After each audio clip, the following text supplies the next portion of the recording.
یہ بریلوی علماء یہ بیٹھ جاتے ہیں اور ایک اسٹوڈیو میں بڑے جو ہے وہ واہ واہ بھی کرتے ہیں اور سارے خرافات بیان کرتے ہیں، خرافات کے علاوہ کچھ بھی نہیں ہے۔ جناب ابو بکر اور امیر المومنین علی علیہ السلام کے درمیان جو رابطہ ہے، کہتے ہیں کہ یہ بڑا اچھا رابطہ ہے، وہ ثابت کرنے کی کوشش کر رہے ہیں۔ ان لوگوں نے کوشش کی ہے کہ اس حدیث کو تحریف کا شکار کریں، اور آپ نے دیکھ لیا بخاری نے بھی کوشش کی ہے، مسند ابی اعلیٰ نے بھی کوشش کی ہے، مسند احمد بن حنبل میں بھی کوشش کی ہے، ان تمام کتابوں میں کوشش کی ہے کہ اس حدیث کو چھپا لیں، ان کے پاس کوئی راستہ بھی نہیں ہے۔ اعوذ باللہ من الشیطان الرجیم، بسم اللہ الرحمن الرحیم، السلام علیکم ورحمۃ اللہ وبرکاتہ۔ ناظرین، کچھ علماء جن کا تعلق شاید کوئی بریلوی سے ہیں، یہ بریلوی علماء یہ بیٹھ جاتے ہیں اور ایک اسٹوڈیو میں بڑے جو ہے وہ واہ واہ بھی کرتے ہیں اور سارے خرافات بیان کرتے ہیں، خرافات کے علاوہ کچھ بھی نہیں ہے، غیر حقیقی باتیں، موضوع روایات، من گھڑت روایات وہی بیان کرتے جا رہے ہیں، اور ان کو جو ہے وہ اسلامی تعلیمات کا نام دے رہے ہیں کہ واہ ہم کیا اسلام کو پیغام جو ہے وہ پھیلا رہے ہیں۔ اب ان میں سے ایک جو ہے وہ کوشش کیا کر رہا ہے، وہ کوشش کر رہا ہے کہ جناب ابو بکر اور امیر المومنین علی علیہ السلام کے درمیان جو رابطہ ہے، کہتے ہیں کہ یہ بڑا اچھا رابطہ ہے، وہ ثابت کرنے کی کوشش کر رہا ہے۔ اور آپ دیکھیں کہ کیسی روایات سے یہ لوگ جو ہے وہ استناد کرتے ہیں۔ میں یہ کلپ آپ کے سامنے رکھتا ہوں، پھر اس کے بعد بات کرتا ہوں۔ محبت کیسی ہے؟ اللہ اکبر۔ حضرت صدیق اکبر رضی اللہ تعالیٰ مسکرا رہے ہیں، ہمارے بزرگوں نے کتابوں میں بات کی کہ اس پر بات ختم کریں گے۔ بزرگوں نے کتابوں میں کہ ایک آدھ بتا بھی دیتے ہیں، ان کو پتہ بھی نہیں ہوگا، سنا ہوگا شاید، اس لیے کہ بزرگوں نے کتابوں میں لکھا ہے۔ مولا علی رضی اللہ تعالیٰ عنہ کو دیکھ کر حضرت صدیق اکبر مسکرا رہے ہیں۔ حضرت علی نے پوچھا امیر المومنین خیریت ہے، کیا بات ہے؟ اتنی محبت تھی، بڑی محبت تھی، بلایا بھی نہیں۔ حضرت زہرا وفات پا گئی، شہید ہو گئی، وہ بلایا بھی نہیں ان کو، اتنی محبت تھی، اندازہ کریں، خبر بھی نہیں دی، اتنی محبت تھی۔ علی تمہاری شان کتنی بلند ہے۔ میں نے حضور سید عالم صلی اللہ علیہ وسلم سے بات سنی ہے کہ علی جسے لکھ کر دیں گے قیامت کے دن پل صراط وہی پار کرے گا۔ اللہ اکبر۔ جسے مولا علی لکھ کر دیں گے پل صراط وہی پار کرے گا، تیری کیا شان ہے؟ تو مولا علی مسکرا کے کہنے لگے اے ابو بکر صدیق، میں بھی آپ کو خوشخبری دوں، میں نے حضور سے سنا ہے، میں اسے ہی لکھ کر دوں گا جو آپ سے محبت کرے گا۔ یہ اس کے علاوہ اور کیا ہے؟ صرف ہی کہہ رہے ہیں۔ کوئی شک نہیں ہے کہ امیر المومنین قسیم النار والجنہ ہے، کوئی شک نہیں ہے کہ امیر المومنین ہی جنت اور جہنم کو تقسیم کرنے والا ہے، کوئی شک نہیں ہے کہ صرف مومن ہی علی بن ابی طالب سے محبت کرے گا اور منافق علی بن ابی طالب سے بغض رکھے گا۔ تو مولا علی کی فضیلت کے لیے جناب ابو بکر کی حدیث یعنی محتاج نہیں ہے ہم کہ جناب ابو بکر نے یہ جو کہا ہے تو ہم اس کے محتاج ہوں۔ دوسری بات، یہ جو تم روایت پڑھ رہے ہو یہ کہاں لکھا ہوا ہے اور کیسی سند کے ساتھ ہیں؟ اس روایت کے بارے میں تمہارے محدثین، وہی جو تم کہتے ہو نا بزرگ علماء، ہمارے بزرگ علماء نے کتابوں میں لکھے ہیں، انہی بزرگ علماء نے جنہوں نے کتابوں میں لکھا ہے اس روایت کے بارے میں پھر انہوں نے کیا کہا ہے، یہ اب آج میں جو ہے نا آپ کے سامنے رکھتا ہوں تاکہ آپ کو واضح ہو جائے کہ یہ لوگ کیسے جو ہے وہ جھوٹ بولتے ہیں۔ یہ آپ دیکھیے، یہ روایت آئی ہے تاریخ بغداد سے،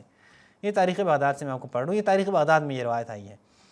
یہ تاریخ بغداد میں ہے۔ جو اس نے پڑھ لیا نا وہی کہ پھر مولا علی نے کہا کہ جو ابو بکر عمر کو گالیاں دے گا میں اس کے لیے جو ہے نہیں لکھوں گا کہ جنت چلے جائیں، یا ابو بکر عمر جو بوڑھوں کے سردار ہیں فلاں و فلاں۔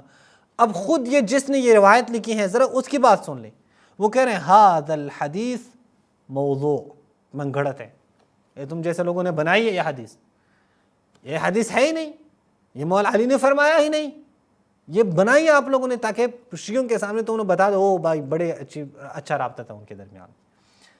کس نے وضع کی ہے؟ وضعہ عمر ابن واصل، ان کے راویوں میں سے ایک عمر ابن واصل ہے، اس نے جو ہے وضع کی ہے۔ اچھا، اسی روایت کو میرے بھائیوں الموضوعات میں، الموضوعات ابن جوزی نے جو الموضوعات کتاب لکھی ہے، جیسے موضوع میں گھڑت روایات ہیں وہ جمع کی ہیں، یہاں پہ الموضوعات میں ابن جوزی نے بھی یہی روایت نقل کر کے آخر میں کیا لکھا ہے؟ خطیب بغدادی کا وہی قول نقل کیا ہے کہ قال الخطیب ھذا الحدیث موضوع، یہ حدیث کیا ہے؟ یہ موضوع ہے، یہ من گھڑت راویوں نے آ کے جو ہے وہ حدیث گھڑی ہے، تو اس کی کوئی حیثیت ہے نہیں۔ اب میں آپ کے سامنے بھائی رکھتا ہوں کہ مولا علی اور جناب ابو بکر کے درمیان میں کتنی محبت تھی، یہ میں آپ کے سامنے رکھتا ہوں، آپ بے فکر رہیں،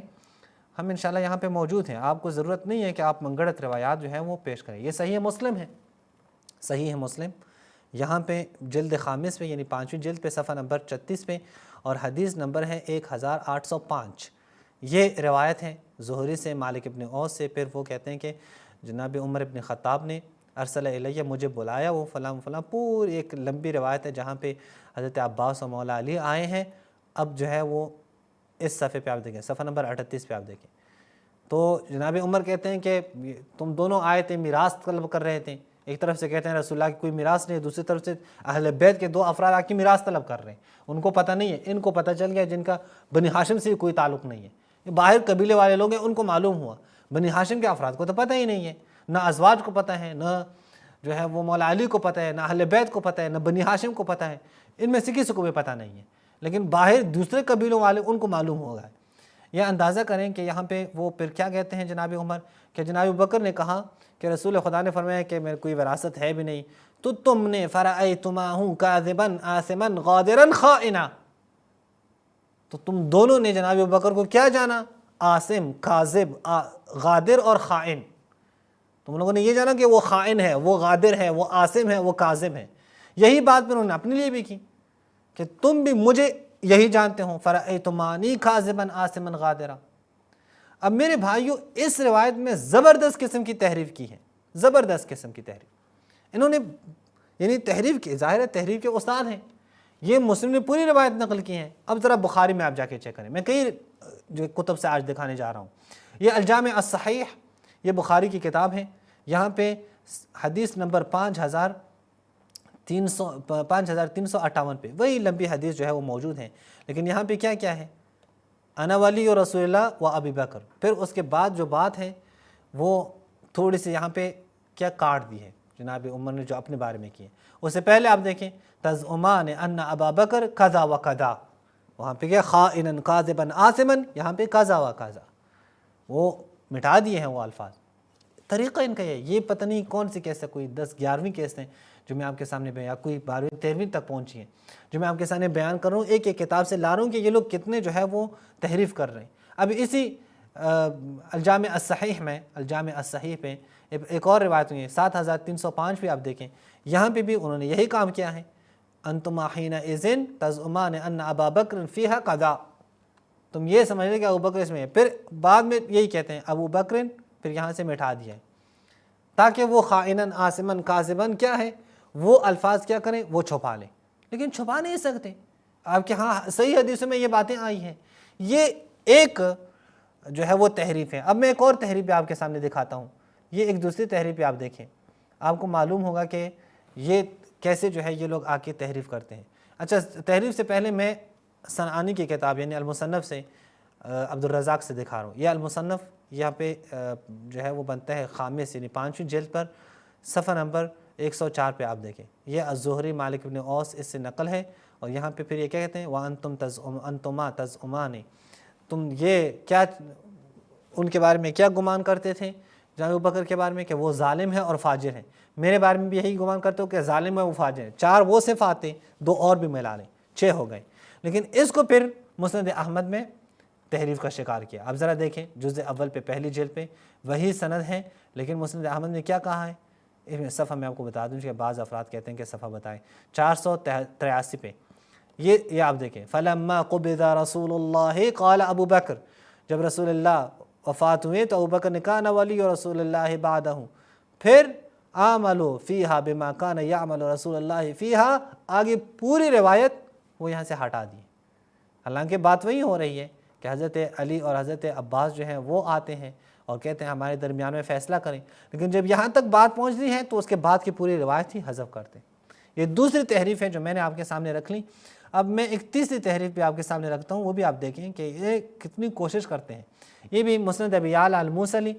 مسند ابی یعلا الموصلی، اس کے پہلی جلد پر حسین سلیم اسد کی تحقیق کے ساتھ، اور یہ مکتبۃ الرشد سے چھپی ہے، صفحہ نمبر 13 پر، یہ آپ دیکھیں وہی روایت ابن شہاب سے،